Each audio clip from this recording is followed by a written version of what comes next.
inscribirse y por cursar la maestría no tuvo que pagar, pero la Secretaría sí le pagó un dinero a CIMAF, que no fue muy caro, pero CIMAF como parte de su forma de existir, por vinculación, CIMAF tiene vinculación, investigación básica y formación de maestros y doctores internos en la maestría de ciencia de materiales y de medio ambiente y de nanotecnología. Entonces, esta maestría en educación científica fue una actividad, un proyecto que se contrató con la Secretaría de Educación. Entonces, a CIMAF le interesa, ¿saben? CIMAF no recibe de CONACYT todo el dinero que necesita para... Sí, a CIMAF le interesa, ¿saben? CIMAF no recibe de CONACYT todo el dinero que necesita para... Sí, a CIMAF le interesa, ¿saben? CIMAF no recibe de CONACYT. Se cicló, parece que se cicló. Bueno, otra pregunta es... Está como loco. Apaga el micrófono. No, ya se calmó. Okay. O sea, se puede, es algo que se debe coordinar entre la Secretaría y el Departamento de Vinculación de CIMAF. Vinculación y posgrado. Ok, otra pregunta desde Facebook. ¿Y de qué manera podemos conseguir los kits para trabajar en el plantel posteriormente? Pregunta Norma Sierra. Sí, eso lo coordina CEPEMS.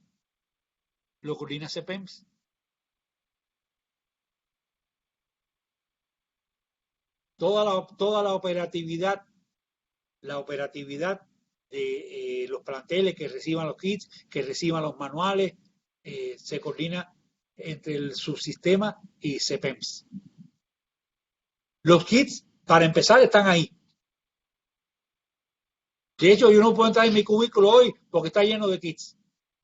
No puedo entrar porque no me dejan ir por la pandemia y porque soy vulnerable por viejo. Pero si pudiera ir así más, no podría entrar en mi cubículo porque está lleno de kits. No, aparentemente ya no hay más preguntas por parte de maestros. ¿Alguno que esté aquí en Blue Jeans y que quiera preguntar algo? Adelante. Adelante por el chat. Por el chat. Yo voy a apagar mi micrófono hasta que...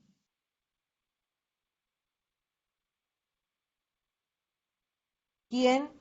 Hay una pregunta, Mimi Vega. ¿Quién gestiona la solicitud de los kits?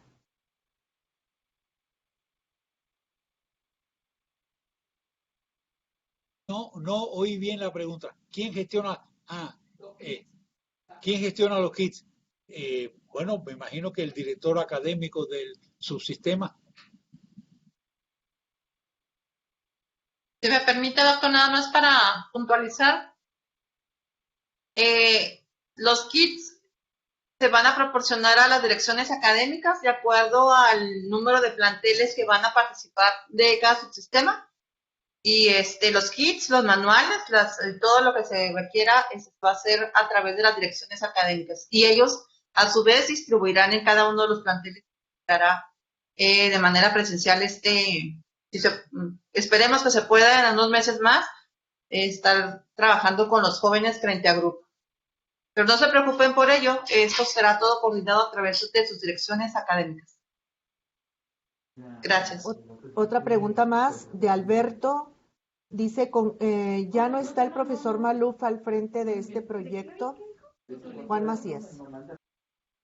Así es, el profesor Maluf hace 4 años que se retiró de educación, él ya está jubilado y a su cargo, en su lugar ingresé yo como secretaria técnica de la CEPEMS, Gloria Muñiz, a la orden, y el maestro está ahorita felizmente con su familia, disfrutando por fin a su familia, así que a la orden estoy en CEPEMS aquí en Chihuahua. Muchas gracias. Otra pregunta de Alberto. ¿Con quién se dirige para las visitas al CIMAF?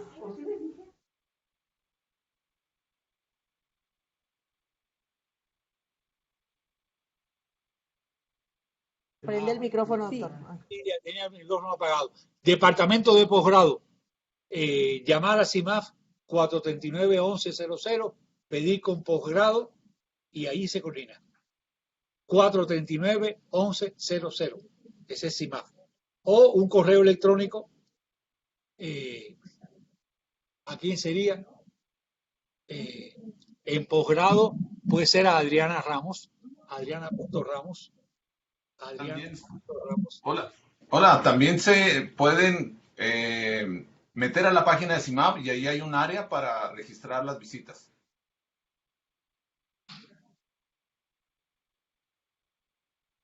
El doctor Antonino quiere participar.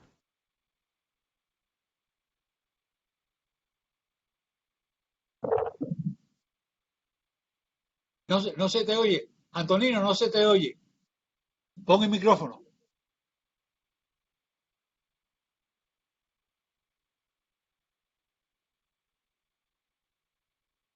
Antonino, pon el micrófono. Si quieres hablar.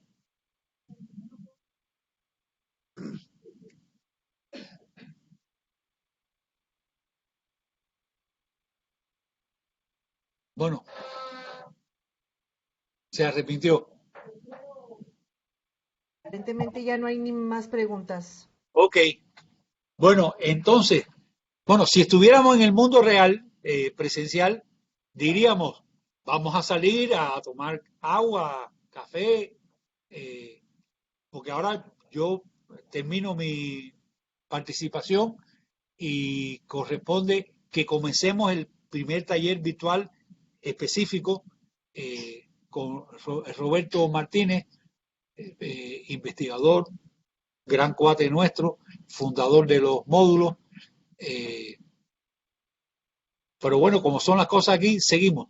Me imagino que ustedes pueden en un momento dado apagar la cámara, ir a tomar agua y se incorporan de manera particular. Ok, entonces, Roberto, toma la batuta.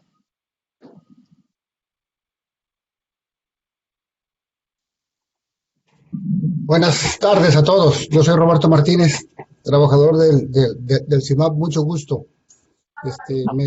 Me toca platicarles. ¿Sí me escuchan? Perdón. Sí, te Sí, sí se escuchamos. escucha. Buenas Ok, tardes. perfecto. Muchas gracias. Entonces, Sí se ahí escucha. me toca platicar algo acerca del módulo Los Compósitos. Entonces, quiero compartirles a la vez esa presentación.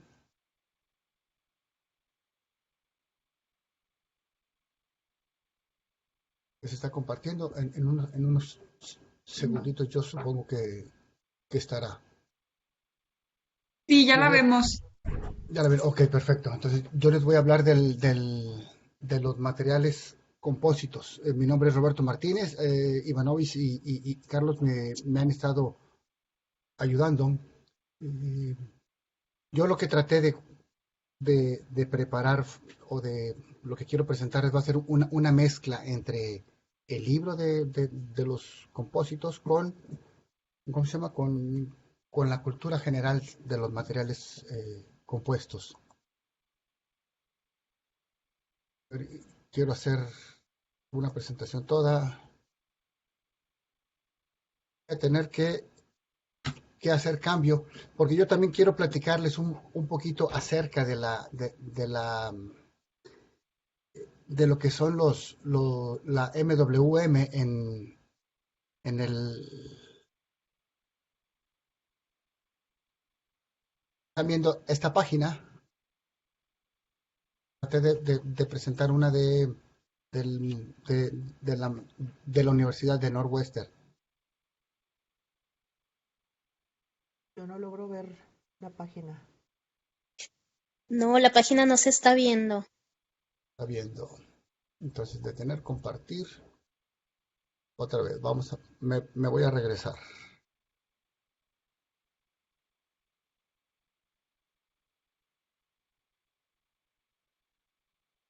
Me está fallando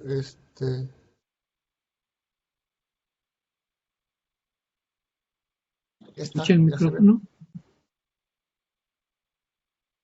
Listo, ahí se vio.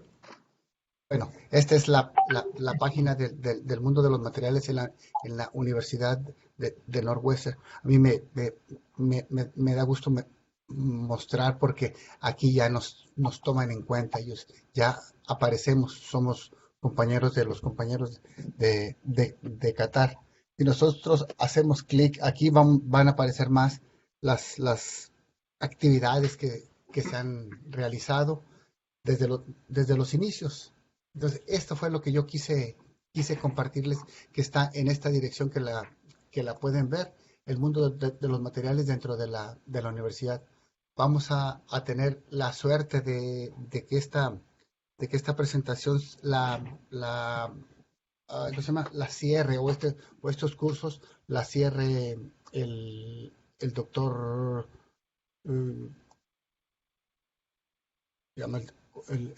el doctor, ahorita les digo cómo, ya se me olvidó el nombre de Matthew. Bueno, entonces, empezando, ya cambié de página, pregunto si están viendo la presentación otra vez. Sí, se ve la presentación. Sí la vemos. ¿Qué son los módulos? Es el inicio. Como les dije, voy a hacer una mezcla entre lo que son el libro que ustedes van a utilizar, con el que vamos a platicar, y tantito del internet y tantito de las clases. Los módulos son unidades, como platicó el doctor Fuentes, son unidades prácticas ¿Cómo no va a tener el refri? Basadas dedicadas para estudiantes de nivel medio superior. Están soportadas en la ciencia de los materiales, que es una de nuestras especialidades, y en los principios de la nanotecnología. El enfoque interdisciplinario involucra a los estudiantes, hace que se le añada una relevancia a la educación o a la educación tradicional, y se ha demostrado que ayuda a mejorar el entendimiento y comprensión de la ciencia y a veces hasta de las cosas cotidianas en los estudiantes. Eso es lo que hace interesante a los módulos. A la fecha existen ya varios módulos implementados en México. Aquí tenemos, mostramos 10. En estos tenemos, si podemos ver, todos en la parte inferior derecha dice Manual del Alumno. Está la contraparte, que es el Manual del Maestro, donde vienen instrucciones para que asesoren al profesor de cómo llevar a cabo cada módulo. Y los estudiantes tienen una parte más sencilla. Dijo el doctor Luz Fuentes, el módulo del alumno está dentro del módulo del profesor. Tiene más datos. La idea de estos cursos también, aparte de no nada más hablar del mundo del módulo, sino de cosas un poquito más a fondo, es darle herramientas a ustedes maestros, a ustedes profesores, porque los alumnos son bien preguntones, para que tengamos más una facilidad para contestarle esas preguntas que a veces no sé ni cómo se les ocurre. A todos nos ha tocado que los muchachos hacen cada pregunta que uno dice, híjole, a mis 50 y tantos años, mis 54, 55 años, no se me había ocurrido esa pregunta.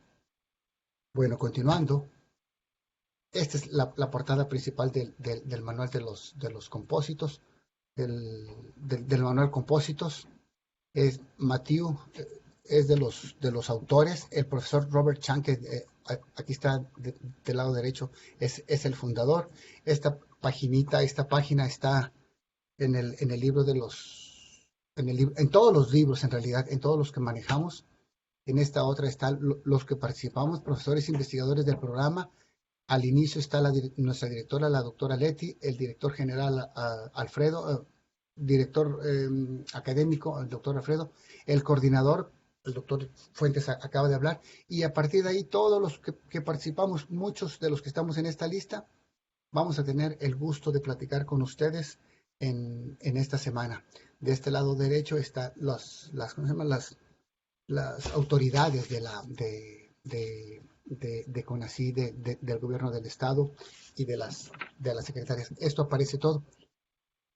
Nos comentó Adriana resaltar que todos nuestros libros tienen ISBN, tienen un registro. Eso hace también todavía más interesante nuestras capacitaciones. Con la libertad de cátedra yo me permití tomar imágenes de libro y de otras partes. Si vamos a trabajar el mundo de los materiales y concretamente compósitos, entonces son estos módulos. Bueno, podemos partir con decir que todo en este mundo está hecho de algo. Todo está fabricado de algún material.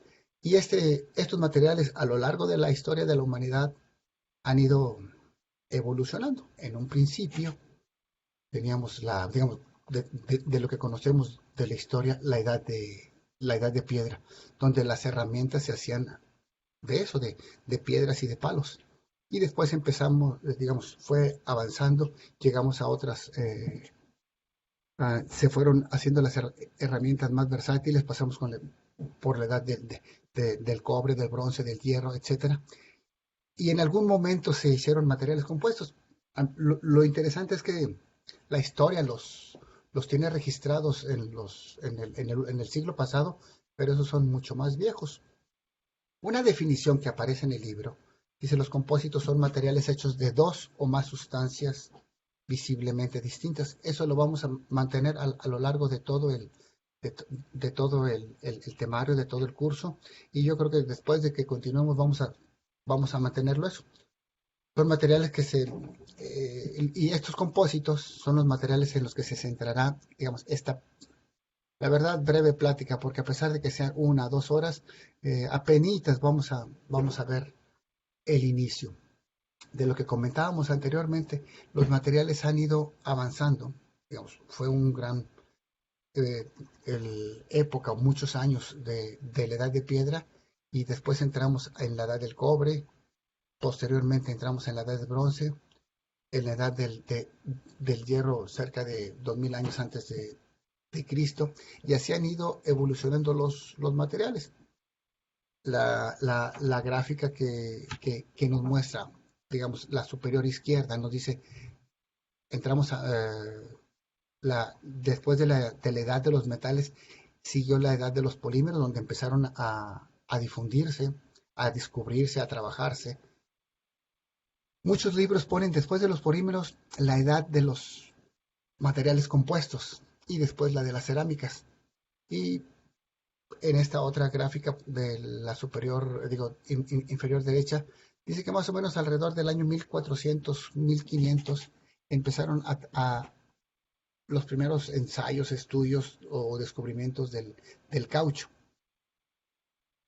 Entonces, eso significaría que después de 1500 empezaron los materiales compuestos por la humanidad.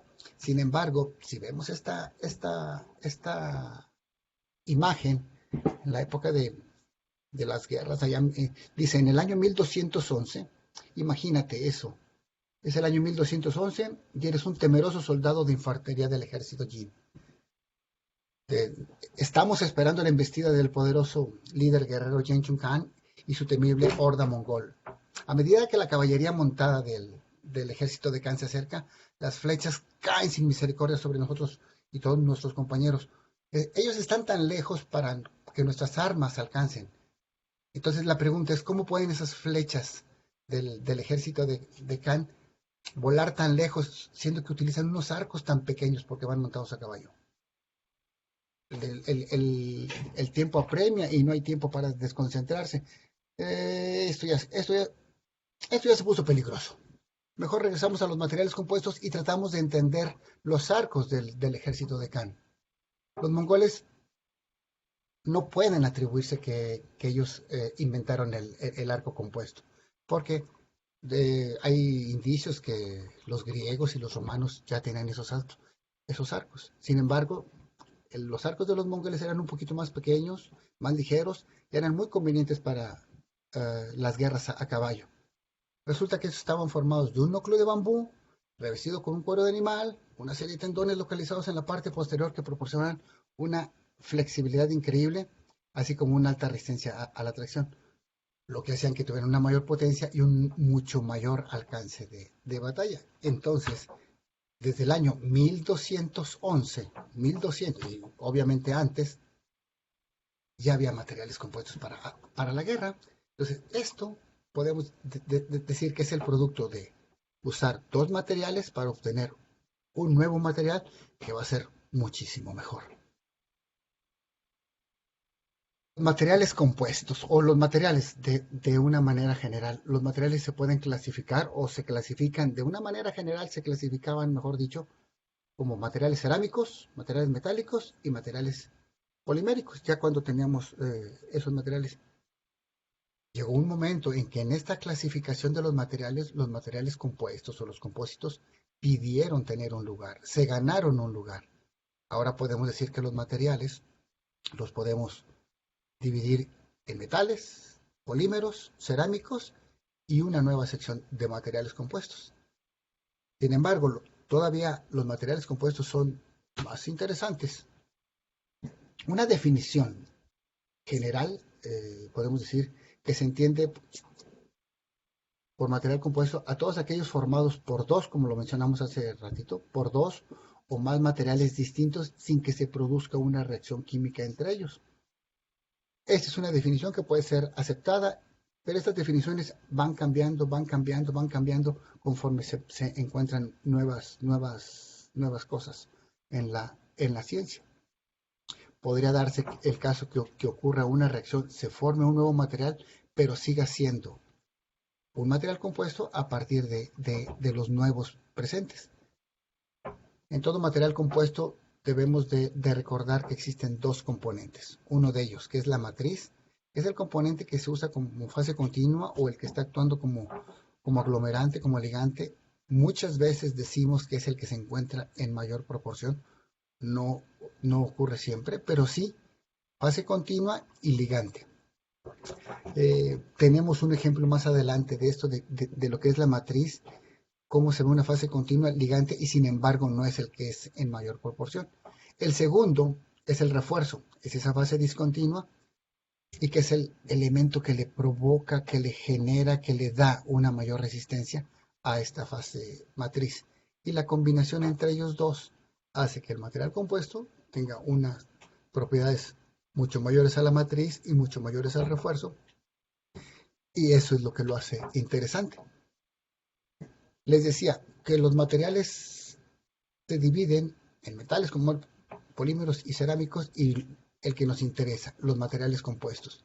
Estos materiales compuestos ya tenemos una nueva clasificación o una nueva forma de conocerlos, y son en función del refuerzo que se va a utilizar. Si son partículas, si son fibras, o si el material compuesto está formado por lámina. Tomando esta imagen, y nos vamos a la siguiente diapositiva, los materiales compuestos pueden ser reforzados con partículas, como mencionamos hace un minuto, reforzados con fibras, y pueden ser laminados. Sin embargo, los materiales compuestos también pueden ser de matriz cerámica, de matriz metálica o de matriz polimérica. El mundo de los materiales compuestos empieza a abrirse de una manera bastante interesante, porque podemos tener un material compuesto de matriz polimérica reforzado con partículas. Podemos tener un material compuesto de matriz polimérica reforzado con fibra. O podemos tener un material compuesto de matriz polimérica, pero laminado. Eso hace que el mundo de los materiales compuestos sea más y más grande. Es otra manera de verlo, lo mismo que comentamos, en función de la matriz y en función del refuerzo. Tenemos las tres posibles matrices y el elemento reforzante. Pueden ser fibras, partículas, hojuelas o láminas. Una definición encontrada del internet dice: en la ciencia de los materiales reciben el nombre de materiales compuestos aquellos materiales que se forman por la unión de dos o más materiales para conseguir la combinación de propiedades que no es posible obtener en los materiales originales. Esta definición, si se fijan cómo hemos ido cambiando la definición de poquito en poquito, le hemos ido agregando cada vez algo más interesante. En el libro de compósitos, esta es la manera en que lo maneja. No son las mismas palabras, pero podemos concluir que es lo mismo. En un material compuesto, el material principal se llama matriz y el material o materiales mezclados con la matriz se llaman materiales constituyentes o los de refuerzo. Y ponen del ejemplo las alfarerías descritas en alguna parte del libro. La arcilla es la matriz y la paja es el material constituyente. Y dice más abajito lo que comentamos. Los materiales pueden ser clasificados dependiendo del material reforzante o constituyente que está embebido en la matriz. Y una manera de verlo sería esto. En los dibujos de abajo podemos ver un material compósito reforzado con partículas. A modo de dibujo se vería así. Un material compuesto reforzado con láminas y el reforzado con fibras. Vamos a tratar de ver un ejemplo de cada uno de ellos. Palabras del doctor Luis Fuentes, ejemplos del mundo real. Estos son dibujos que sacamos, pero más interesante es cuando veamos ejemplos un poquito más palpables. En el libro también incluyen una aclaración de conceptos. Dice en nuestro texto de materiales compósitos, hay una diferencia importante entre un compósito y un objeto o una estructura. Un material, ya sea puro o compósito, es la sustancia de la que está hecho un objeto o una estructura. Y ponen este ejemplo. Una casa es una estructura, no es un compósito. Pero una casa puede estar constituida por numerosos compósitos, incluyendo el concreto con el que se hizo, los paneles de tip-ply, la tabla roca, el aislante que utilicen. Entonces, en muchos tipos de compósitos, pero digamos, un objeto o una estructura no puede considerarse como un compósito. Estos conceptos en un principio se nos hacen un poquito complicados y a final de cuentas terminamos tan familiarizados cuando los empezamos a analizar, a ver y a familiarizarnos con ellos. Esta es otra manera de ver la clasificación de los materiales compuestos. En la parte superior dice reforzados con partículas. En esta clasificación ya podemos tomar en cuenta el tamaño, partículas pequeñas, partículas grandes. Los reforzados con fibras, ya podemos incluir otra clasificación. Fibras discontinuas, fibras continuas. Podemos todavía incluir otra, más adelante vamos a ver, fibras discontinuas, pero alineadas. Y entonces, vuelvo a insistir, nuestro mundo de los materiales compuestos se nos va haciendo grande, grande, grande. Compuestos estructurales pueden ser del mismo material, simplemente alineados diferente, pueden ser elementos diferentes y los mismos compuestos estructurales empiezan a tener subdivisiones. En la parte inferior derecha sería un ejemplo de cómo tendríamos una matriz, los refuerzos y cómo terminaríamos al final con nuestro material compuesto. Esta diapositiva, en esta no hay nada. Pero las aplicaciones. Una manera rápida de ver las posibles aplicaciones que tienen. En aeronáutica podemos encontrar que las alas, el fuselaje, el tren de aterrizaje. En los automóviles, algunas piezas de carrocería, las parrillas, los parachoques. En aeronáutica, cascos y cubiertas de mástiles. En química, yo creo que es bien importante los recipientes a presión. Las estanterías, eso lo vemos hasta en nuestras casas. Muchos de nuestros escritorios son materiales compuestos. Las sillas probablemente tienen varias capas de madera laminada. En cuestiones eléctricas, las cajas de interruptores, los aislantes. No se diga en deportes. En deportes yo creo que es algo que lo podemos ver muy, muy seguido. Las cañas de pescar tienen una resistencia increíble, se doblan, pero aguantan bastante. Los palos de golf, las piscinas, los esquíes, las canoas son materiales compuestos. No se diga las raquetas. Ahorita vemos un ejemplo. Y en esta figura, la hélice de un helicóptero puede estar hecha de diferentes materiales compuestos dentro de toda ella. Es una mezcla de materiales compuestos dependiendo de la posición y la función de la hélice. Porque aparte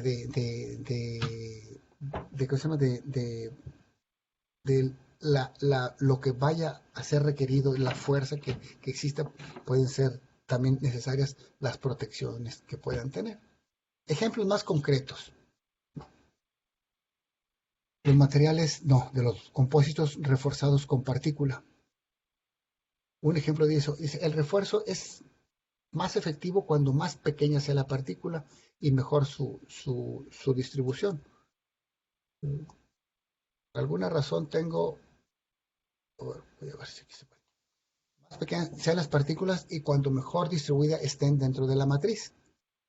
Además, la fracción del volumen de las dos fases influye en el comportamiento, las propiedades mecánicas aumentan al incrementarse el contenido de la partícula. De la figura de la izquierda, el material compuesto está en esta sección, únicamente aquí. Este es el compósito, lo demás es acero. Esta parte es el material compuesto. ¿Qué es? Es una mezcla de un metal muy resistente que puede ser cobalto y partículas de carburo de tungsteno embebidas en eso. Esta es la parte que corta, esta es la parte fuerte, la parte dura. El material compuesto es esta parte. El del medio y el de la derecha son herramientas de corte, un buril o otro buril, y esas son materiales son compuestos reforzados con partículas. Vuelvo a repetir, por lo general es níquel, con partículas de carburo de tungsteno, carburo de titanio, carburo nitruros dispersas, y esto es lo que lo hace muy resistente. En el mundo real, como dice el doctor Luis Fuentes, estos son nuestros materiales compuestos que yo creo que los hemos usado más de una vez y nunca habíamos reparado que esta parte en sí es un material compuesto. Reforzados con fibras. Dice el texto, tecnológicamente los materiales compuestos con fases dispersas en forma de fibras son de los más comunes o más importantes o son muy usados. Vamos a generalizarlo. Y se pueden subclasificar de fibras continuas o fibras discontinuas. Los dibujitos que vienen abajo pueden ayudarnos. En el segundo caso, la alineación de las fibras puede ser orientadas en una sola dirección o orientadas al azar. Estos materiales reforzados con fibras, o estos materiales compósitos, mejor dicho, reforzados con fibra, hacen que se puedan obtener materiales muy ligeros y muy resistentes. Un ejemplo típico es una raqueta de tenis, donde son raquetas de polímero reforzadas con fibras de grafito. El polímero es resistente, pero sobre todo es ligero. El grafito es muy ligero y hace que el polímero sea mucho más resistente. Entonces, las características que tienen estas raquetas son increíblemente buenas. Son ligeras, pueden aguantar un uso rudo. El manejo de ella es muy fácil. Yo creo que si son amantes del tenis o si les gusta el tenis y les tocó, si son de mi edad, les tocó jugar con las raquetas de madera, que también eran compósitos, eran laminados de madera, de un peso muy diferente al de las raquetas de ahora.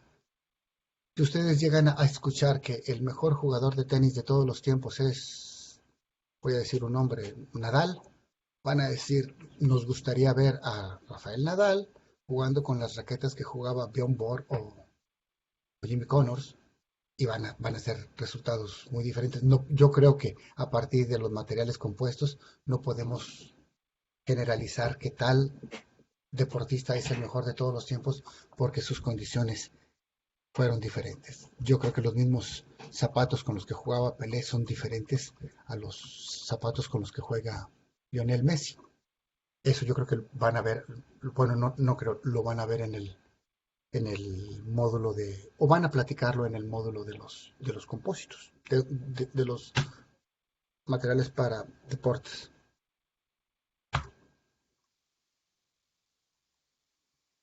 Ahora, el otro tipo de material, los compuestos estructurales, donde son láminas, dice, los compuestos estructurales se destacan los laminados y los paneles sándwich. Primero, los laminados. Consta de láminas que se van acomodando. Si ven este dibujito, pueden estar en la misma dirección, están apiladas entre sí y pegadas, o la dirección de estos materiales puede ir variando. Esto de la derecha lo podemos ver como en los triplies, donde al acomodarse en diferentes direcciones hacen que una madera, digamos, un objeto relativamente delgado sea muy resistente. Los paneles sándwich consisten en dos láminas externas fuertes que están separadas. En el centro va un material menos denso y dependiendo de las aplicaciones, los extremos son los que dan la resistencia y el interno va a dar otras características. Muchas veces es como aislante. Pero no se casa con eso. Pueden ser muchas aplicaciones. El interno puede ser el conductor y el de afuera el aislante. Dependiendo de la aplicación, es como desarrollan estos materiales compuestos estructurales. Ejemplo, en un avión existe una cantidad enorme de materiales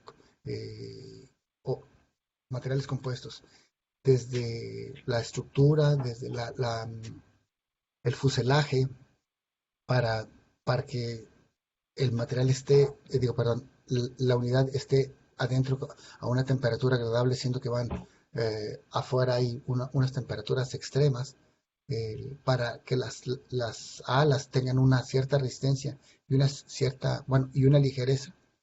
Hace que los materiales compuestos sean importantísimos en lo que son la aeronáutica. En esta siguiente grafiquita ya lo habíamos comentado. Esta ya la habíamos comentado. Como aislantes es una aplicación muy importante que tienen los materiales compuestos también, no únicamente la parte de resistencia. Y eso de los materiales compuestos, ahorita los comentamos. Existen tres tipos: los de fibras, los de partículas, los reforzados con fibra, los reforzados con fibras y los laminados. Dentro del trabajo que existe en el libro El mundo de los materiales, viene una práctica. Entonces preparamos estos dos videos para tratar de representar la práctica que viene en el libro El mundo, en el libro de compósitos, y si me permiten mostrársela. Podemos verla, Claudia, podemos verla, Adriana. El video 1. Claudia lo va a mostrar.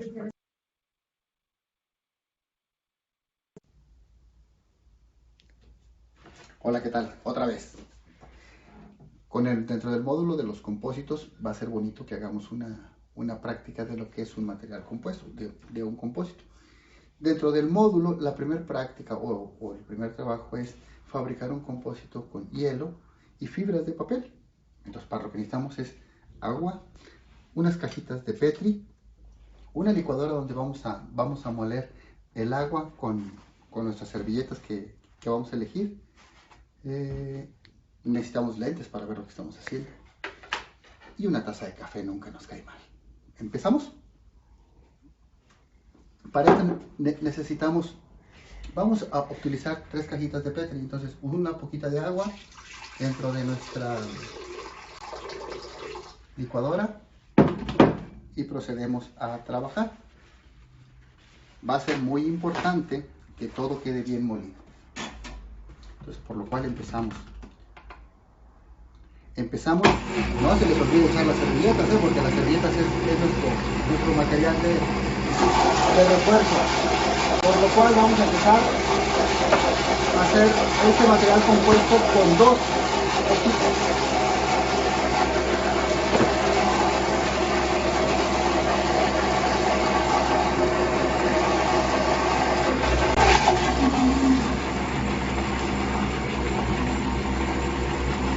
¿No puedo acabar la potencia? Uno más.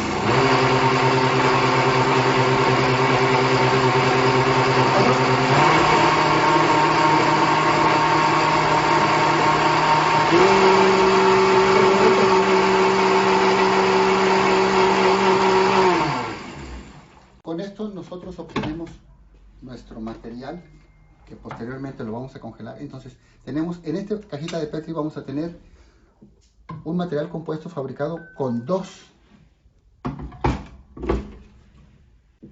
servilletas. Vamos a proceder a preparar nuestro material de referencia, que va a ser únicamente con una servilleta. Y permíteme un segundo, no tardo.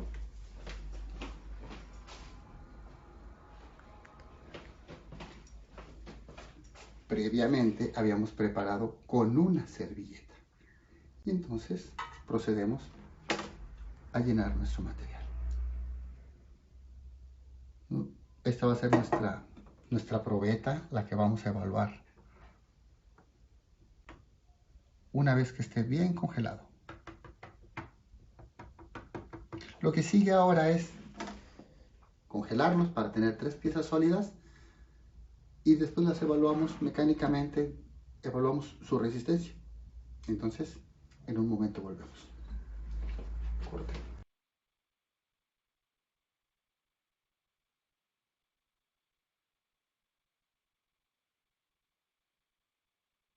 Vamos a pasar el segundo video, Claudia.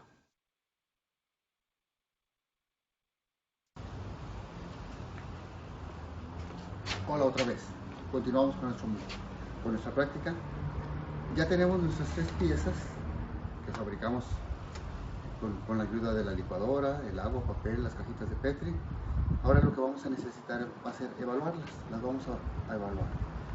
Para lo cual vamos a necesitar tomar un punto de referencia. Al tomar ese punto de referencia me refiero a una medida constante. Nosotros vamos a usar una altura constante. Podemos usar un peso constante, un impacto constante para poder evaluar. Arbitrariamente vamos a elegir una altura de 1 metro. Podemos decir es la altura de mi hombro, 1,5 metros. Entonces procedemos con la evaluación del primero, ¿sale?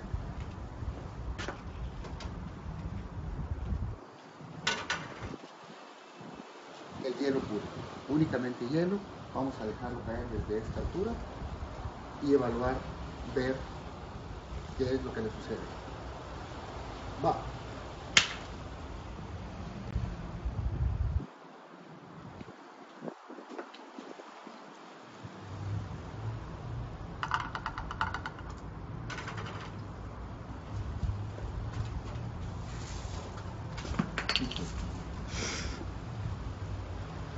Un pequeño accidente. El segundo, vamos a proceder a dejarlo caer desde una altura similar.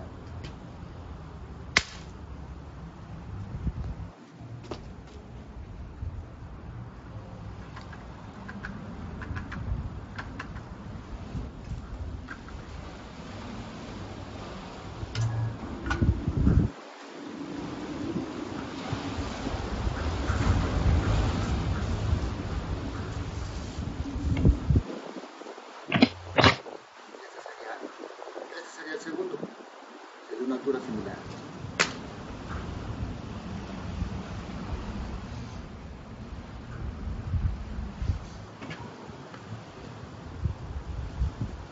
Este fue el más resistente, como pueden observar. Sin embargo, el segundo también fue más resistente. Continuamos con la presentación.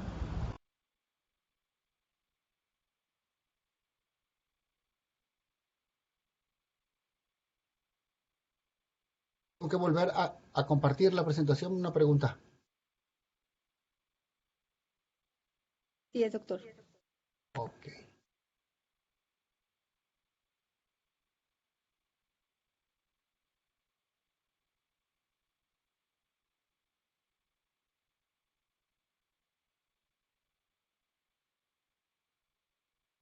Bueno, disculpen los errores de lenguaje en el En el segundo video, 2 veces dije, este es el segundo. Yo creo que me confundí al decir el que tiene 2 servilletas o el que tiene una servilleta. Pero sí pudimos observar que fue más resistente el que tenía una mayor cantidad, y no digamos servilletas, una mayor cantidad de fibras. En esta imagen del lado izquierdo, podemos decir nuestra probeta de hielo se despedazó. El que tenía una cierta cantidad de fibras de papel también se despedazó, pero los pedazos fueron más grandes. El que tenía una mayor cantidad de fibras dentro de la matriz fue un poquito, bueno, no un poquito, fue mucho más resistente. Esa es, digamos, la primera práctica. Así de sencillo podemos empezar a comprender los materiales compuestos. ¿Qué es lo que ocurre adentro? Esa es la parte que nos van a preguntar los muchachos y tenemos que saber. ¿Qué beneficio tienen las fibras dentro de los materiales? Al sufrir el impacto, nuestra probeta, ya no le llamemos hielo, nuestra probeta va a empezar a fracturarse y las grietas van a avanzar. En esta figura van a avanzar del lado de la izquierda hacia la derecha. Y nuestras fibras reforzantes van a evitar que esa grieta avance, van a terminar deteniéndola en un punto. En la ausencia de estas fibras, la grieta avanza a una velocidad increíble y falla. Entonces, esas fibras es lo que le da la resistencia. En un ejemplo tan sencillo como utilizar agua y fibras de papel, en el estado sólido nos damos cuenta que los materiales compuestos resisten un poquito más que los materiales que no son reforzados. Dice, en una de las actividades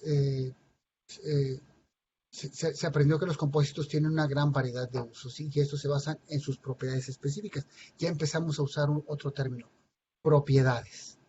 En el libro dice, otra vez repetimos, en un compósito 2 o más materiales están combinados para formar un material con propiedades mejoradas sobre aquellas de la matriz y de los materiales constituyentes.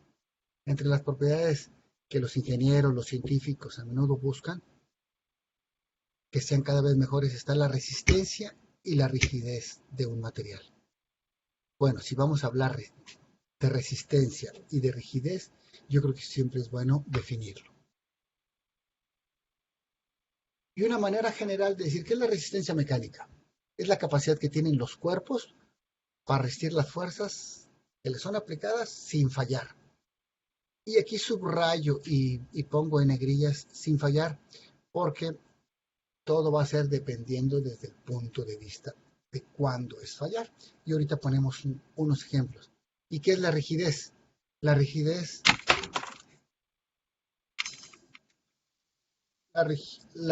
es la propiedad que tiene un material o elemento estructural para oponerse a las deformaciones.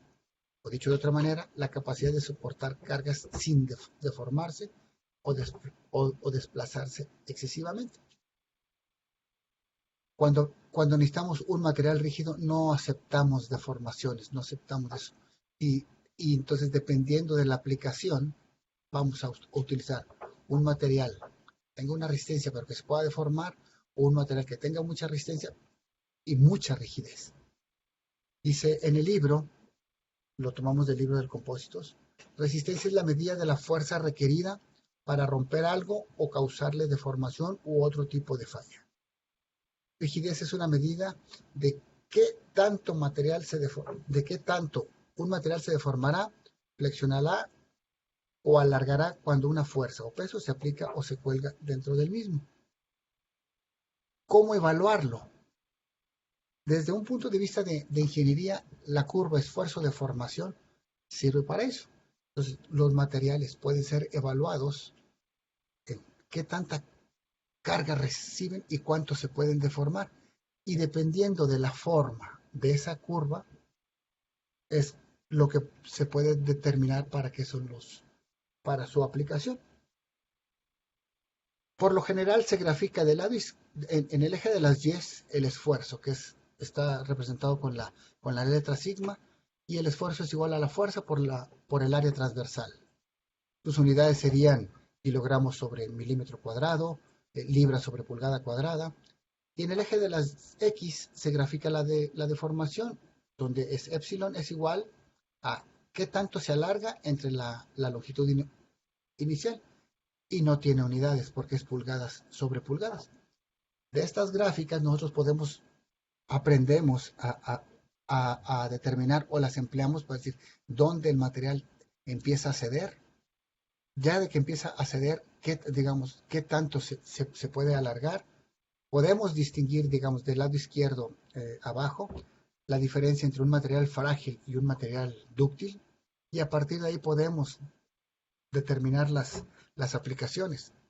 Todo esto está estandarizado. Entonces, para poder hacer una prueba de tensión, en este caso, se utilizan probetas que ya también están normalizadas, como dice en el recuadro azul.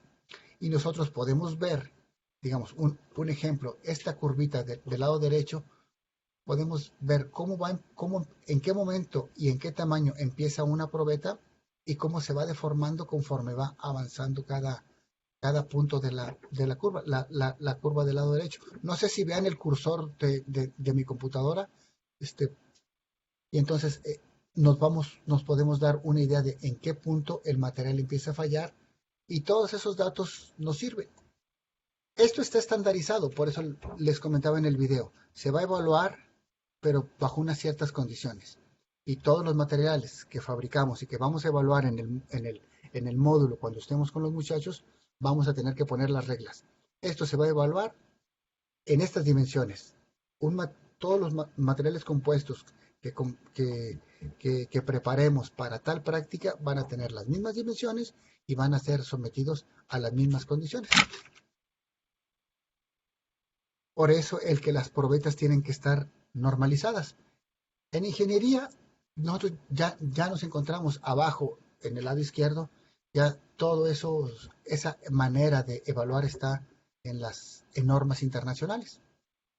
Entonces podemos nosotros poder hablar ahora sí y comparar dos materiales diferentes, o simplemente, digamos, el recuadro que está en azul, podemos que en una misma gráfica están acomodados diferentes materiales, aluminio, magnesio, acero al níquel, aceros templados.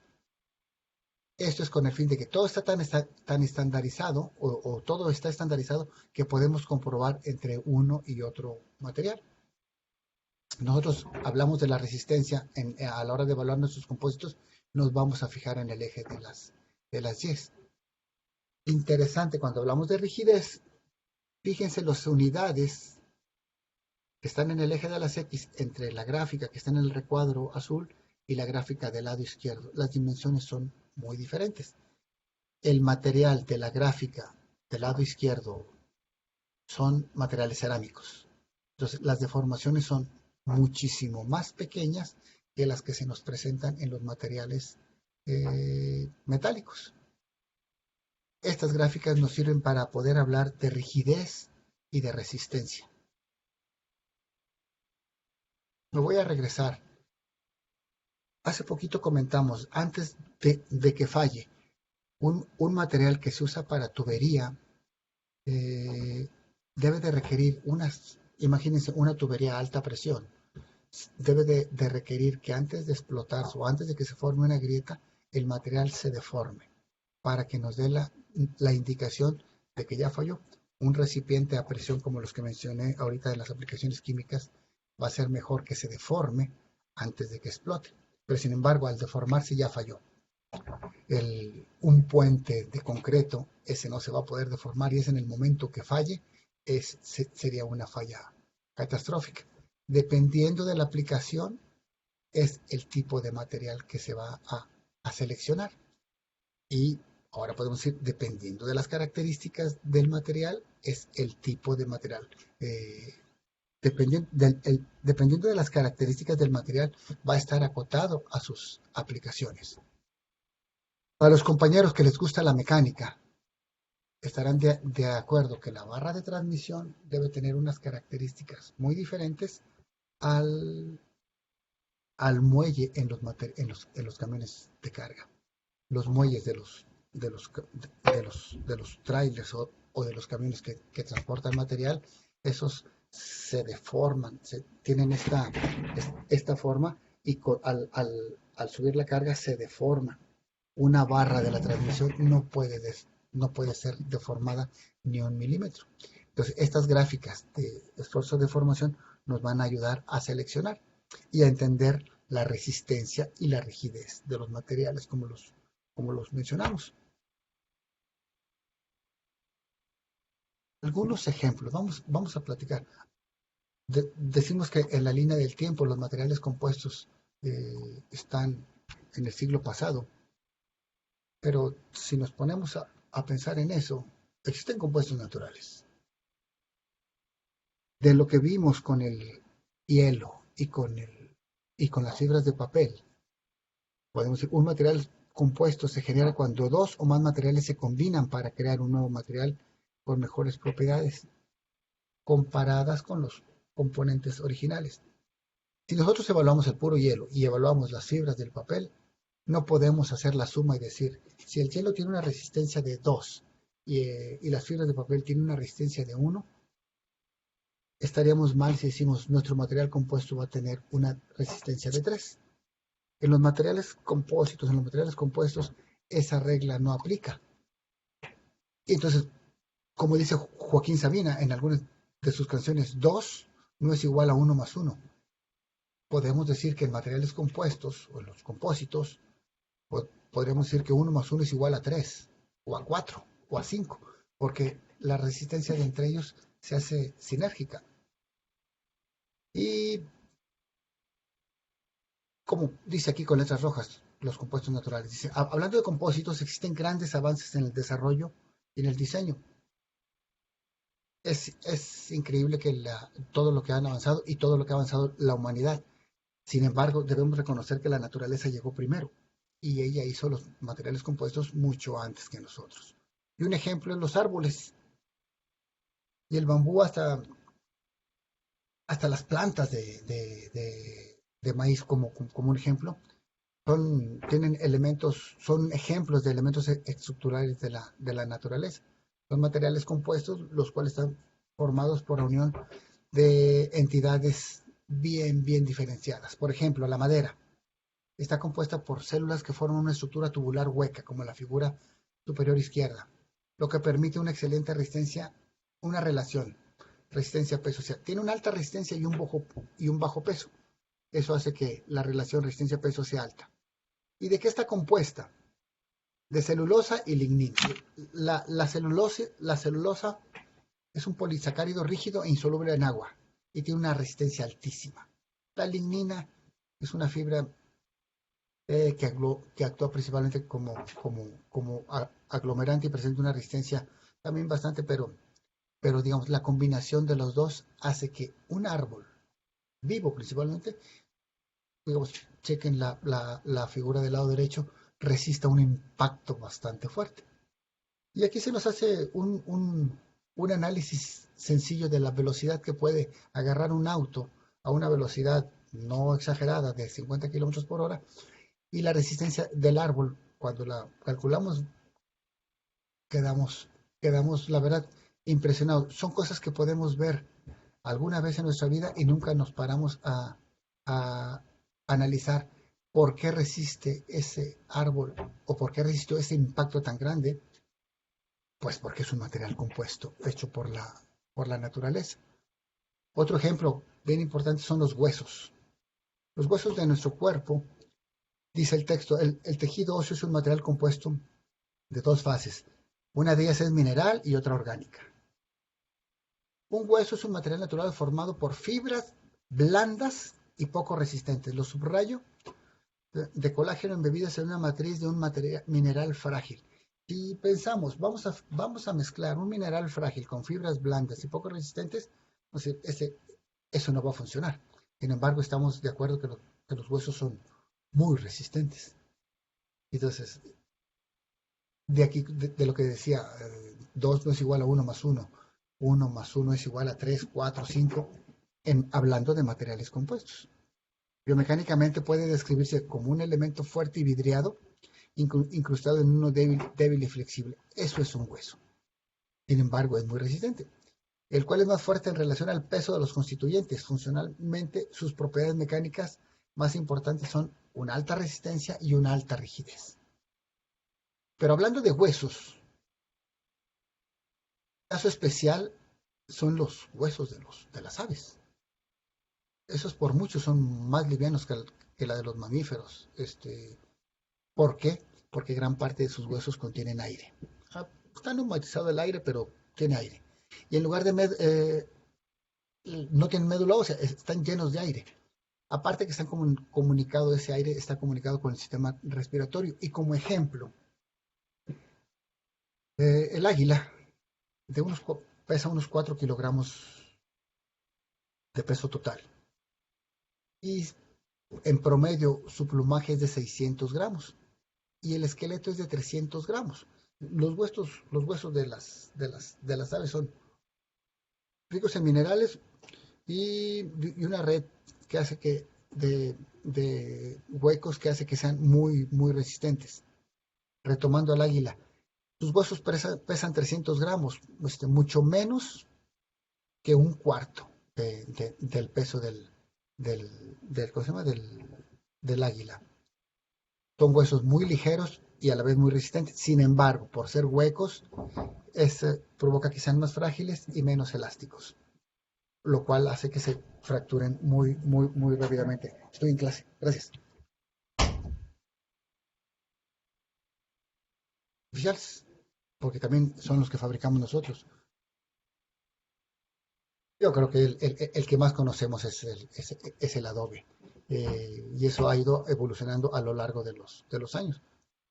Los ladrillos en un inicio se fabricaban únicamente con barro. Después lo mezclaron con agua y más tarde hasta lo aprendieron a secarlo al sol. Posteriormente se dieron cuenta que si lo mezclaban con hierba seca o paja, resistían mucho más. A partir de ahí, el ladrillo pasó a ser un adobe y pasó a ser un material compuesto. No tengo el dato de cuándo data los adobes, pero creo que son de hace muchísimos años. Estos materiales compuestos, podemos llamarle artificiales, porque ya los hizo el hombre, ya tienen mucho, mucho tiempo. Ya después empezó a trabajarse la cocción, el molde, el esmaltado y esos detalles que ya empezaron a darle una diferente aplicación o hasta ornamental. Y después ya empezaron a ser firmados los adobes y los ladrillos cocidos. Por ejemplo, pero ahora, digamos, el ejemplo anterior podríamos decir que es un compósito fibro reforzado. La madera terciada o el triplay, ese es muy común en nuestros tiempos y es un ejemplo de un material compuesto. La historia dice que los compuestos industriales forman parte de la revolución industrial. Un antecedente es la patente para laminado, o sea, para este triplay, que la solicitó el ingeniero Samuel en el año 1797 y que consistía en laminar capas de chapa con pegamento para formar una pieza más gruesa. Eso produjo la versión temprana de la manera terciada o triplay, que es ahorita muy común en nuestras fechas. El triplay, que lo hemos visto tantas veces y que lo hemos utilizado tanto, es un material compuesto. Y si digamos, en esta figura del lado derecho podemos ver las diferentes capas y podríamos también checar el tipo de orientación que tiene, que es otra de las cosas importantes. Otro ejemplo es a inicios del siglo XX, el primer plástico sintético reforzado con fibras, que fue inventado por el químico Leo Baekeland a partir de fenol y un formaldehído. Las propiedades de durabilidad, aislamiento, resistencia al calor de la baquelita la convirtieron en la preferida de la emergente o de la iniciante industria eléctrica. Y nacía la edad de los de los plásticos, que hasta ahora es muy, muy importante. Algo interesante como un material compuesto, también de hace muchísimos años, las katanas japonesas. Una katana original tiene un precio bastante alto, $30,000. ¿Y qué lo hace tan especial? Esas katanas tienen la capacidad de que son muy resistentes, no pierden el filo, y bueno, era el arma preferida de los samurái. ¿Qué es lo que hace especial a estas katanas o a estas armas o hasta ya artículos ornamentales, las katanas? Es que pueden golpear un objeto, pueden atravesar una armadura, por lo que son muy duras, pero no se rompen por lo que son tan flexibles, absorben ese golpe. El filo no lo pierden tan fácilmente. Hay diferentes anécdotas de la capacidad del filo que tienen. A los que les gusta el cine, en una escena de al guardaespaldas, una mascada de seda cae sobre la katana, y el puro peso de la mascada y el filo de la katana hace que la corte. No se necesitó ningún esfuerzo extra. No sé si vieron esa escena. ¿Qué es lo que hace que, o por qué son esas katanas tan interesantes? Resulta que son combinaciones de diferentes tipos de acero. El elemento hierro, al combinarse con átomos de carbón, forma el acero. Dependiendo del contenido de carbón, se puede obtener un acero más resistente, un acero más dúctil, un acero con diferentes características, únicamente cambiando el contenido de carbón.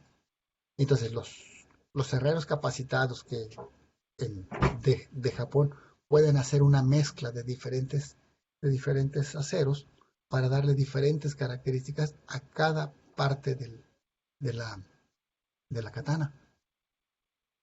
La figura del centro, que se ve, digamos, no del centro, la inferior segunda del lado izquierdo al derecho, se pueden distinguir diferentes capas.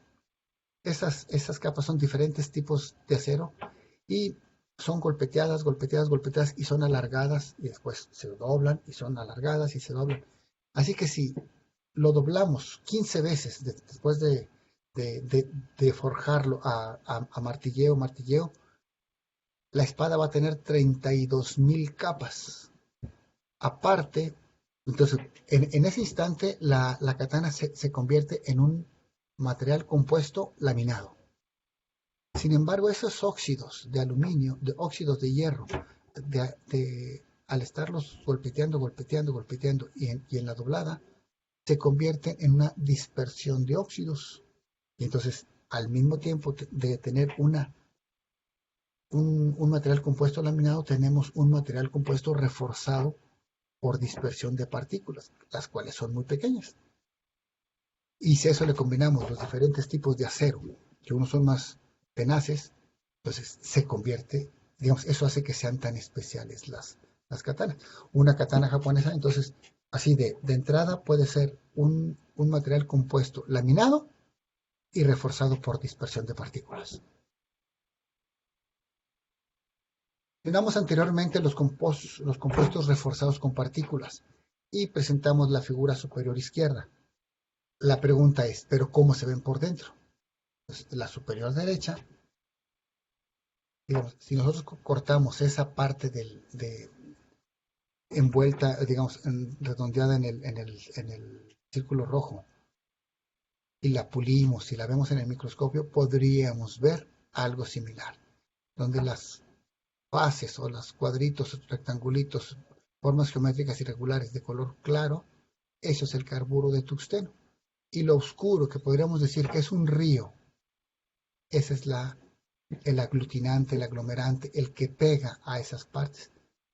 Este material es lo mismo que de la herramienta de corte, nada más que visto en un simple microscopio óptico. Y este material blanco, el que dice WC, que es el carburo de tungsteno, ese es el que le da la resistencia, lo que lo hace muy duro. Y el material oscuro, que sería el cobalto, es el que lo hace que tenga una cierta tenacidad y que esos estén pegados, que no se rompan a los impactos o a la fuerza. Un material compósito laminado, ya lo habíamos comentado, pero se ve así, donde las laminitas van acomodados en una manera diferente y eso hace que sea más resistente. Si nosotros comparamos el que está en el círculo rojo, vamos a ver que es diferente al inmediato anterior. El inmediato anterior tiene 3 capas. Este tiene 5 capas. Si vemos el cuarto de abajo hacia arriba, podemos decir que tiene 2 capas delgadas y una gruesa a la interna. Dependiendo de la aplicación, el mismo triplay es diferente. El mismo triplay es diferente o el mismo compósito laminado es diferente dependiendo de su aplicación, ya sea de resistencia, aislante, económico, manejable, etc. Y es donde entro a platicarles algo similar a lo que comentamos, pero ya con resultados de nuestro laboratorio. Ahorita estamos en clase por vía Zoom, estamos en clase o con estos temas a distancia. Y preguntaron en la plática del doctor Fuentes, ¿cuándo podemos visitar? Cuando se acabe la pandemia, antes de eso, en estos cursos del mundo de los materiales era una tradición y una regla de que los maestros que tomaban los cursos visitaban nuestras instalaciones y después cuando estaban los maestros frente a grupo también se programan las visitas a las instalaciones para ver pruebas típicas que hacemos en nuestro laboratorio, de los servicios a la industria o de nuestras investigaciones y compartirles un poquito más de lo que es la vida en el laboratorio. Del lado izquierdo nosotros tenemos la resistencia, la gráfica de la curva de esfuerzo de formación para un material compuesto formado por aluminio con nanotubos de carbono. En otras palabras, podemos decir aluminio con nanofibras de carbono, podría ser la manera. Otra manera de llamarlo. Del lado derecho vemos esas fibras o esas nanofibras. En realidad tenemos unas fibras que tienen tamaños, si checamos la escala, mucho menor a los 100 nanómetros de diámetro. Hay unos que tienen hasta, 20 nanómetros de diámetro. En el recuadro con una escala de 20 nanómetros, podemos ver que sí son tubitos, son pequeños tubos. Esos tubos nosotros los dispersamos dentro de una matriz de aluminio y puede ser por metalurgia líquida, puede ser por metalurgia de polvos, puede ser simplemente mezclado, que obtiene una pieza sólida por procesos subsecuentes de sinterización o de solidificación. Y si nosotros comparamos, obtenemos una pieza con la cual va a ser estandarizada en las dimensiones. La línea negra, que es la inferior, es la que corresponde al aluminio que no tiene nanotubos de carbono. Y conforme va aumentando, vemos que la azul tiene 0.5% de carbono, que la guinda tiene 1.5% y que la roja tiene 2% en peso de nanotubos de carbono. La resistencia mecánica sube de una manera importante y en este caso las fibras de carbono, al igual que con nuestra muestra del video, la hace más resistente y aquí lo interesante es que se mantiene la ductilidad. Porque en ciencia de materiales o en propiedades, la naturaleza es cruel. Podemos decir que la naturaleza te dice, ¿qué propiedades quieres, ingeniero? Y tú le dices, yo quiero más resistencia. Y la naturaleza te va a decir, me pagas con ductilidad y la ductilidad va para abajo. Dices, bueno, dame más ductilidad, me pagas con resistencia. Quiero una alta conductividad, me pagas con pureza. Entonces, es la parte de los ingenieros. Nosotros somos como negociantes. Negociamos con la naturaleza para decirle, dame más resistencia, pero no me quites tanta ductilidad. Dame más conductividad, pero que la pureza no sea un punto súper importante. Es más, le voy a agregar aditivos para que no sea tan puro, pero quiero conductividad. Es la parte interesante de nosotros los ingenieros, nosotros los que trabajamos en el laboratorio. Y esa maestría en educación científica, estos módulos, el mundo de los materiales, es una invitación abierta, es una invitación descarada a que formen parte de esto, que es estar trabajando en los materiales. Esta imagen que se ve aquí es una imagen de aluminio, todo blanco, con fibras de grafito dispersas. Si nosotros hacemos después la práctica del hielo con las nanofibras, con las fibras de papel, vamos a ver que es muy parecido a eso. Solo que en lugar de hielo tendremos aluminio y en lugar de las fibras de papel tendremos fibras de carbono o nanotubos de carbono. La ventaja de trabajar en el CIMAP es que esas fibras de carbono luego las podemos ver en alguno de los microscopios que tenemos aquí y podemos ver que son muchas capas, son muchos tubos unos dentro de otro y digamos en la parte superior izquierda es la matriz del aluminio y en esta sección tenemos esos nanotubos. Por donde está la palabra CIMAP Nanotech, ese es el hueco, el centro del nanotubo. Por la pandemia, no, de momento, quiero aclarar, de momento no los podemos invitar, pero pasa esta pandemia y estoy seguro que van a ser los primeros en ser invitados, en programar las visitas para que vengan, para que nos visiten, para que podamos mostrarle estas fotos que se pueden ver en el muy interesante, en los libros, y que las podemos nosotros ver aquí en vivo. Este centro de CIMAP también necesita de los estudiantes de prepa que nos vengan a ver. ¿Recuerdan de esta figura? La vimos hace un par de diapositivas. ¿Recuerdan? Esta otra figura fue después del video. Y sí es cierto eso de que las fibras detienen el material. La siguiente figura de la derecha, señalada con una flecha en blanco, nos muestra una fibra de los nanotubos de carbono que justo donde se rompe el material, justo donde se desgarra, ahí estaba ella tratando con todas sus fuerzas de evitar la fractura. Del lado derecho está la micrografía que está señalada con una B.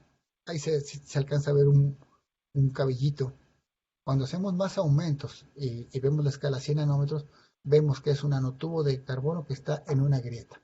De alguna manera contribuyó a que no siguiera avanzando esa grieta. Entonces, ese mecanismo que yo les platiqué, o que el mundo de los materiales lo platica con este dibujo que está en el centro, y que nos dice que por eso los materiales son más resistentes, como lo muestra la gráfica de la izquierda. Tenemos la suerte de poderlo comprobar dentro de eso. Las fibras ayudan a que la grieta se detenga. Esa es la parte interesante de ser académico, porque luego nos toca, ¿y por qué? ¿Cuáles son los mecanismos? ¿Por qué ocurre? Entonces, ese es uno, digamos. Aquí le pongo, aquí escribimos, al adicionar las fibras al aluminio, se activan diferentes mecanismos de reforzamiento. Uno de ellos es las fibras eliminan, no es cierto, evitan que la grieta siga avanzando. Eso se convierte en un mecanismo de reforzamiento. Sobra que les diga, me voy a regresar. Estas fotografías son tomadas aquí en CIMAP. Esta está firmada, dice CIMAP Nanotech México. Es de las cosas interesantes que tenemos aquí en el CIMAP y que nos va a dar mucho gusto compartirlas con ustedes cuando vengan de visita, cuando pues las autoridades autoricen una maestría en educación científica, no sé, tantos sueños que podemos compartir, maestros. Esta figura es otra, donde se puede ver un nanotubo saliendo de la superficie, también fracturado. Lo interesante es que se puede ver que en realidad sí es un tubito. Y si checamos la escala otra vez, el diámetro es menor a 100 nanómetros. Si nos ponemos a imaginar cuánto es un nanómetro, vamos a decir, caramba, esto sí está pequeño. Ejemplos de materiales compuestos reforzados con partículas. También en algún momento comentamos, mientras más pequeña sea la partícula va a ser más resistente. Y estos son ejemplos de partículas de carburo de silicio, de partículas de plata o de ceria, o óxido de cerio. Y estas condenadas partículas hacen que los materiales sean más resistentes. Un ejemplo sería las curvas de dureza contra contenido de nanopartículas de plata. La plata es muy débil, es muy dúctil. Sin embargo, hacen que el aluminio se haga más resistente, que presente una mayor dureza. La curva de arriba muestra cómo al incrementar los contenidos de estas nanopartículas, la resistencia se va aumentando. En la diapositiva anterior mencioné que los mecanismos de reforzamiento muchas veces domina uno, muchas veces domina otro. Esas son de las cosas que también nos tocan estudiar aquí en el CIVAP, en los materiales compuestos. No todo es agrega y va a ser más resistente. Y no todo es agrega hasta que sea muy resistente, porque puede llegar el punto en que demasiado material de refuerzo sea contraproducente. No me equivoco, esa era la última. Maestros, muchísimas gracias. Si tienen alguna pregunta, con gusto.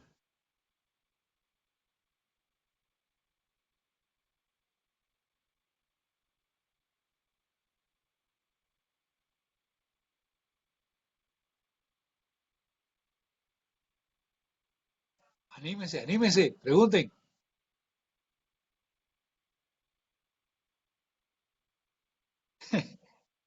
¿Están cansados? No, buenas tardes, profesor. Juan Macías del 122, aquí de Chihuahua. Oiga, ¿qué pasa con el vidrio? Los vidrios reforzados, ¿se pueden sin perder transparencia? No sé si hayas escuchado hay vidrio al plomo, el que se usa en la cocina, es un vidrio que tiene, vamos a decir, tiene algo que lo hace más resistente.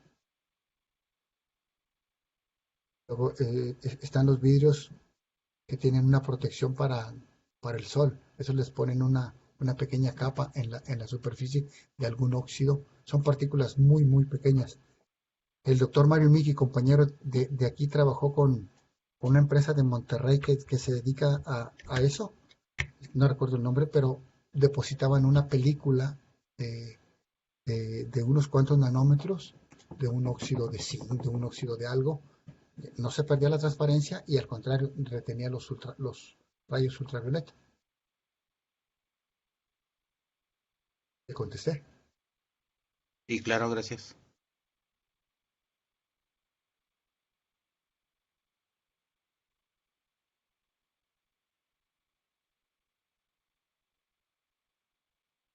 Doctor, las propiedades, bueno. Perdón, Norma Sierra pregunta que si el precio que menciona es una ventaja en los materiales biodegradables. Norma, no sea malita, ¿por qué no se espera y le hacemos esa pregunta al compañero que nos va a hablar de materiales biodegradables? Yo estoy seguro que es un costo extra los materiales biodegradables, pero sí lo desconozco. Pero vamos a tener una plática de biodegradables, afortunadamente, y entonces tenemos compañeros químicos que son buenísimos y yo creo que ellos sí van a poder contestarle. Les recomiendo el doctor Martín, el doctor Armando, la doctora Lorena, ellos pueden, el doctor Aguilar también, ellos pueden ellos pueden contestarle esas preguntas. Biodegradable, sí. Pregunta Elin Reza, doctor, específicamente, ¿qué defectos contraproducentes puede provocar demasiado material de refuerzo en un compósito? Le voy a contar lo que yo viví. Agregar 1 o 2% de alguna forma de grafito, de alguna fase al otro de grafito, incrementa mucho la resistencia. Cuando le subimos a 5% nada más, el aluminio se convirtió en vidrio. Exagero, se hizo frágil. Ya no era ese material dúctil. Entonces, 5 o 10%, el aluminio pierde toda la propiedad interesante. Es el ejemplo que me tocó vivir a mí con aluminio. Perdimos la ductilidad. Por eso les digo, no nada más es échale. No. Hay un óptimo. ¿Contesté?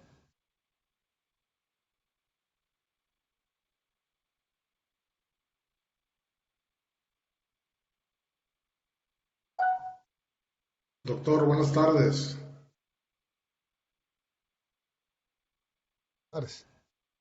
Soy Miguel Ángel Macías, del CECIT 12 Fresnagón. Lo mismo ocurre con el fierro o con el hierro, cuando hay exceso de carbono, o con el manganeso también cuando hay aleaciones de carbono. ¿Pregunta o me está firmando? No, le estoy preguntando. Ok. ¿Qué se llama? Las aleaciones de hierro, podemos decir que el acero se puede... el hierro grafito o el hierro carbono se puede dividir en dos. Menor a 2% son los aceros. Esto es, ¿qué se llama? Así dicen los libros, ¿no? Menor de 2% es acero. Mayor a 2% se consideran como fundiciones, así les llaman. Un ejemplo de un acero, caramba, un clavo. Un ejemplo de una fundición, el motor de una locomotora, el monobloco. Entonces, esos dos mundos separados, los aceros, al ir incrementando el contenido de carbono, se hace muy, muy duro, pero pierde esas propiedades por la forma en cómo está el carbono. Acá con los hierros, el carbono agarra una forma diferente y entonces podemos tener hasta 3% de carbono, 3.5, pero tiene otra forma. En el acero son láminas de carburo de hierro, carburo de hierro con hierro blanco, digamos, con ferrita. Esas laminitas forman una fase que se llama perlita. Al haber mucha, las propiedades se hacen para arriba, pero la ductilidad va disminuyendo. Un acero de 1% de carbón es muy duro y es muy poco común. Sin embargo, un hierro de 3.5 es algo de todos los días, digamos. Y sí, la respuesta a su pregunta es sí. Al incrementar el contenido de carbono, se incrementa la resistencia, pero se disminuye la resistencia, la ductilidad. Ok, muchas gracias, doctor.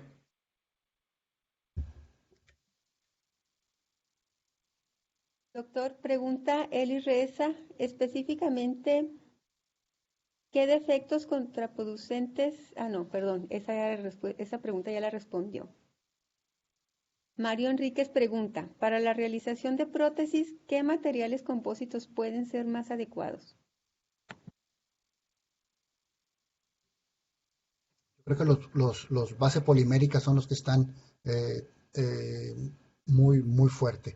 Pero aún así, yo creo que el doctor Fuentes o el doctor Armando Zaragoza nos pueden platicar experiencias. Son materiales que tienen base titanio y están recubiertos de algún polímero.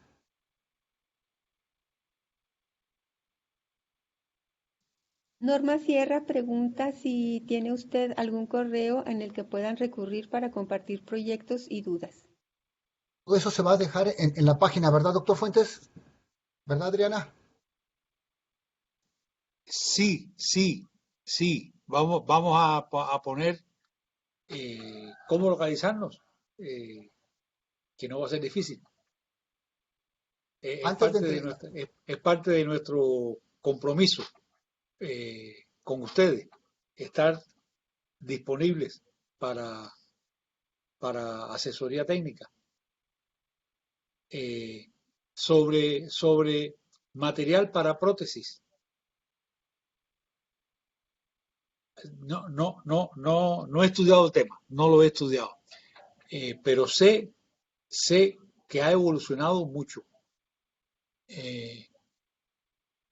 Un primer requisito que siempre se ha pedido es la biocompatibilidad, o sea que el organismo no lo tome como una infección y arme toda una defensa contra el material que te está invadiendo ahí. Entonces, que sea biocompatible. Después, lo ideal es que ese material se transforme con el tiempo en la interacción del material que se puso en la prótesis con el cuerpo humano o el cuerpo del ser vivo en el que se puso, que sea una evolución que haga que se convierta en tejido de la persona. Y sé que se investiga fuerte ese tema. Hay un compuesto que se llama hidroxiapatita, que se usa mucho para poner entre, digamos, un pedazo de una pieza de titanio que se puso en el lugar de la cabeza de un fémur, y se pone como un pegamento la hidroxiapatita, y con el tiempo eso se convierte en que se pega, hace como un pegamento que es aceptado por el cuerpo humano, y eso llega a cicatrizar y la persona queda casi igual que antes de que le pusieran la prótesis. Creo que lo mejor que hacemos es esa pregunta en particular, tomarla de tarea para aclararla en estos días. Miren, algo que yo he aprendido de maestro 500 años es a no tener miedo de decir no sé. Y voy a buscar la respuesta con calma. Entonces, vamos a buscar la respuesta para dar una respuesta bonita. ¿Puedo complementar un poco la respuesta, Luis? Arriba, Armando. Bienvenido. Pues la experiencia que yo tengo es porque yo tengo un implante, ¿verdad? En mi cadera y en mi fémur. Entonces, de ese tipo de implantes les puedo comentar, ¿verdad? Además de lo que comenta el doctor Luis Fuentes, efectivamente son aleaciones de titanio porosas, ¿verdad? Y recubiertas con materiales que no solamente son biocompatibles, ¿verdad? Sino que también pueden servir como plataforma para el crecimiento celular, ¿verdad? Entonces, como bien se comentó, lo que se intenta es que el implante pase a formar parte del organismo. El hecho de que sean porosas hace que la médula del hueso tenga la capacidad de crecer, ¿verdad? Por dentro de la estructura del implante y hacerlo parte de la pieza, del hueso. Entonces, esos ya son los procedimientos modernos, ¿verdad? Porque antes de esto lo que se hacía era cementar, ¿verdad? Poner un cemento acrílico dentro del hueso para que el implante metálico se pegara.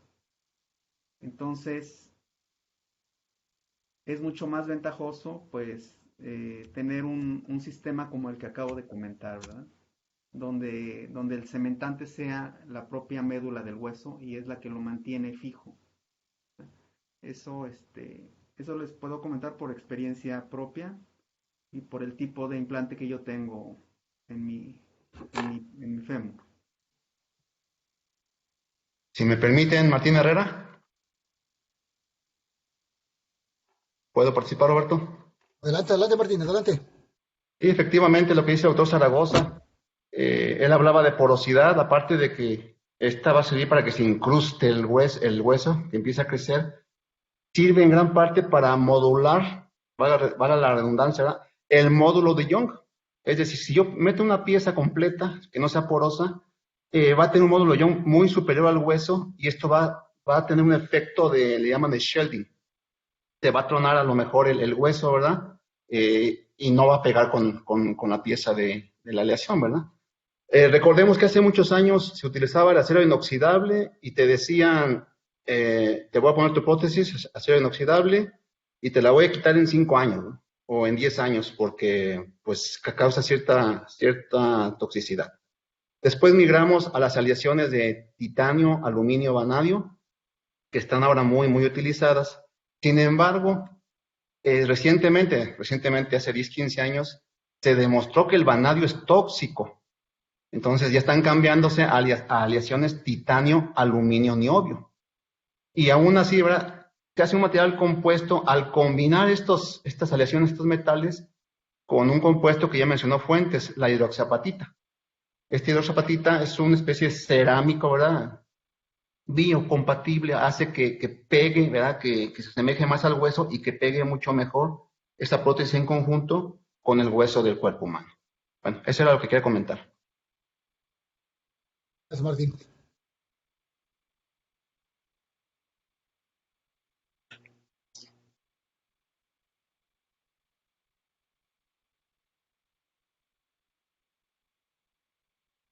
Doctor Roberto Martínez. Virginia Estrada pregunta, doctor Roberto, comentaba sobre materiales que se usan en tuberías de presión y que se deforme para avisar de una falla. ¿Nos podría dar un ejemplo? ¿Qué material y en qué composición? Digamos, le puedo dar el ejemplo. Las tuberías que transportan carburos, por no decir hidrocarburos, si la presión aumenta o las tuberías, eso no lo enseñan en la escuela, nunca lo he visto personalmente, pero en Siberia el material a bajas temperaturas se hacen muy frágiles, entonces podrían explotar. Entonces, un material que se le haga una bombita, digamos, que se deforme, que diga esto ya está fallando antes de que ocurra una catástrofe. Los recipientes a presión para tener algún reactivo químico, que eso sí los vemos en las empresas, son materiales compuestos y hasta muchas veces podemos ver las fibras, están embebidas con un material polimérico, embebidas dentro de un material polimérico. Esos son los posibles ejemplos que se me ocurren. Las tuberías de hidrocarburos a presión o de gas a presión, es mejor que fallen deformándose antes de que ocurra una catástrofe.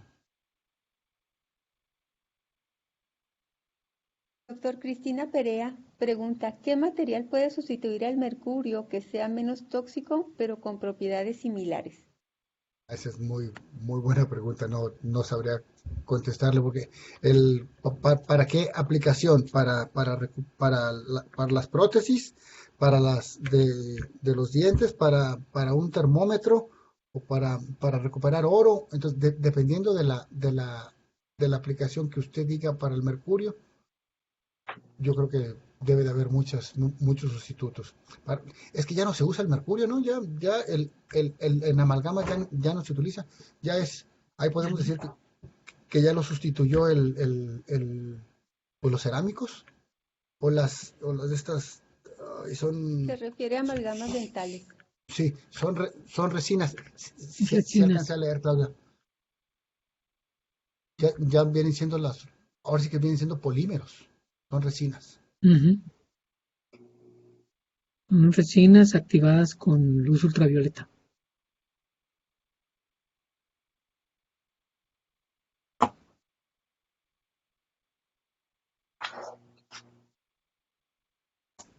No sé si se escucha, he estado teniendo problemas con mi micrófono, soy Antonino. No, te escucho muy bien, Antonino. Sí, sí se escucha. Ah, muy bien. Sí, lo que comentaba son resinas y se activan con luz ultravioleta precisamente para dar la oportunidad de moldeo. No solamente ahí, también tenemos adhesivos que se utilizan para conectar en las válvulas del corazón. Es decir, realmente la ciencia de materiales ha hecho una evolución enorme, pero también basado en el conocimiento de la antigüedad y de la naturaleza. Por ejemplo, como se mencionaba en el ejemplo del árbol, son láminas concéntricas que van creciendo y esto hace un material compuesto.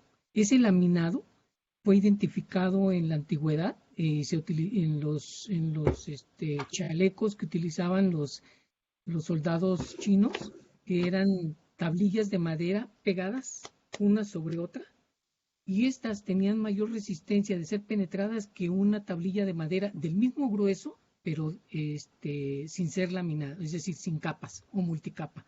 Precisamente la multicapa permite que al impacto la falla corra y el adhesivo distribuye el esfuerzo hacia los lados, reduciendo la propagación de falla. Y va penetrando en función de la fuerza y de la dureza de la punta, pero va a ser más difícil que la atraviese. Y esto también lo aplican con los blindajes, ¿sí? Vas haciendo laminados. Lo que mencionaba Roberto de la espada, de las katanas, es algo similar. Vas doblando como si fuera la masa esta para hacer, ¿cómo se llaman? Que son multicapas en el pan, hojaldre. Haz de cuenta que es hojaldre en acero, que con la alta temperatura se oxida y esto le imprime en unas inclusiones, ya lo había explicado Roberto, y tú vas teniendo entonces una alta dureza, pero también una alta ductilidad. Entonces, eso es lo que lo hace sorprendente, ¿sí? Entre otras cosas. Entonces, hay tantas cosas que se observan en la naturaleza y cuando tenemos la capacidad de encontrar el mecanismo para reproducirlo, podemos hacer cosas realmente maravillosas. Pero nos ponemos a reflexionar, estaban antes ahí. Gracias.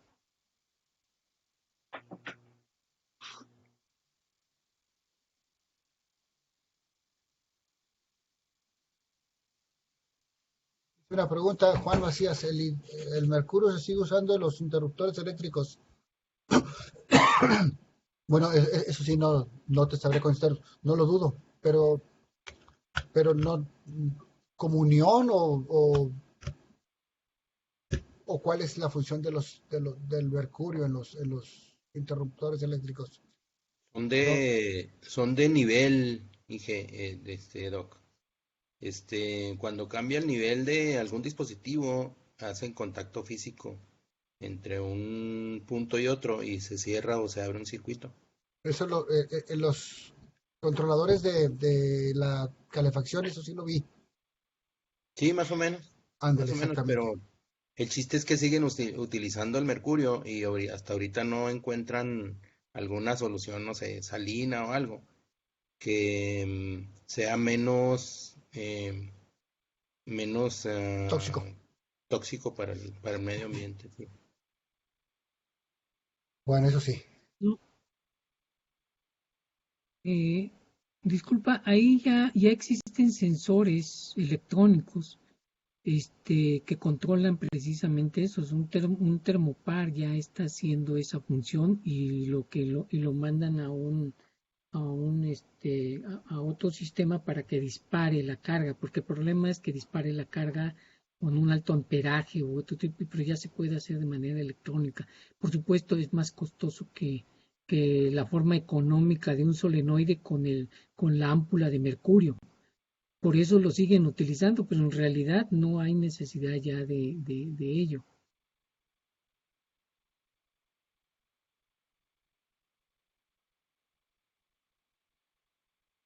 En el chat ya no hay otras preguntas. Doctor Fuentes, nada más para cerrar. Esta presentación va a estar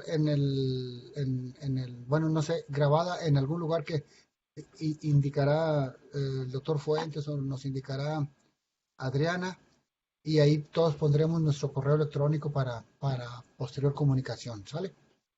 Me dio mucho gusto platicar con ustedes, compañeros, muchachos. Aquí estoy a la orden. Muy bien. Gracias. Bueno, creo. ¿Hay alguna otra pregunta o comentario? ¿No? Estamos en el cronograma. Estamos bien en el cronograma. Muy bien. Entonces, muchísimas gracias a todos. Esto por internet está claro que es más difícil que en persona, pero bueno, nos da el chance de interactuar con muchos compañeros, amigos. Entonces, pues como todo en la vida tiene su lado más difícil y su lado de ventaja.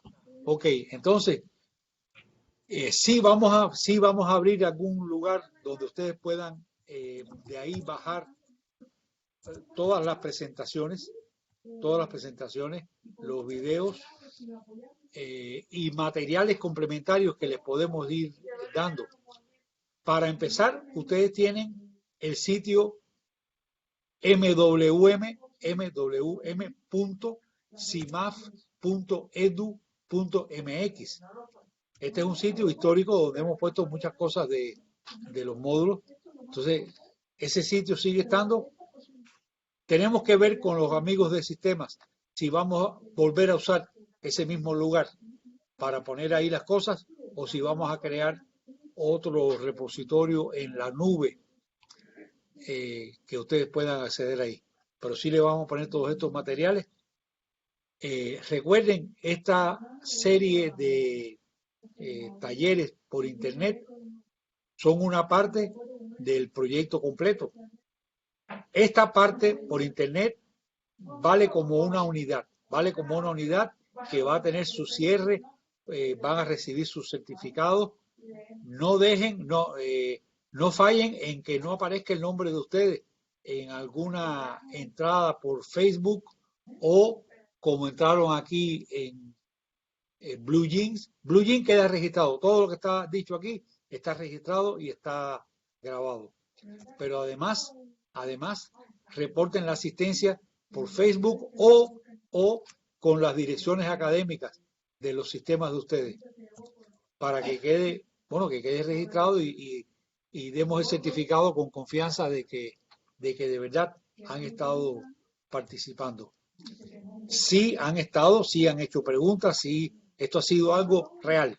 Esto no es una cosa que estamos inflando y que no tiene un fundamento en hechos reales. Está funcionando y deseamos que les sea útil. Entonces, vamos a parar por hoy. Nos vemos mañana de nuevo a la 1. Ya comenzamos directamente a trabajar. Ustedes tienen el programa. Entonces mañana tienen de nuevo dos pláticas. Tienen concreto con Antonino y después deportes se los voy a dar yo. Y así vamos a seguir el resto de la semana. Ok, si tienen comentarios, nos queda, por cronograma nos quedan 4 minutos, o me imagino que estén cansados. Quizás sea mejor cerrar, descansar y nos vemos mañana. Ok, cuídense mucho, no anden en grupo, usen cubrebocas, cuídense que el virus está matando muchas personas. Okay. Saludos, muchas gracias, doctor. Gracias a ustedes. Muchas gracias, doctor. Cuídense mucho. Muchas gracias. Gracias, doctor. Gracias.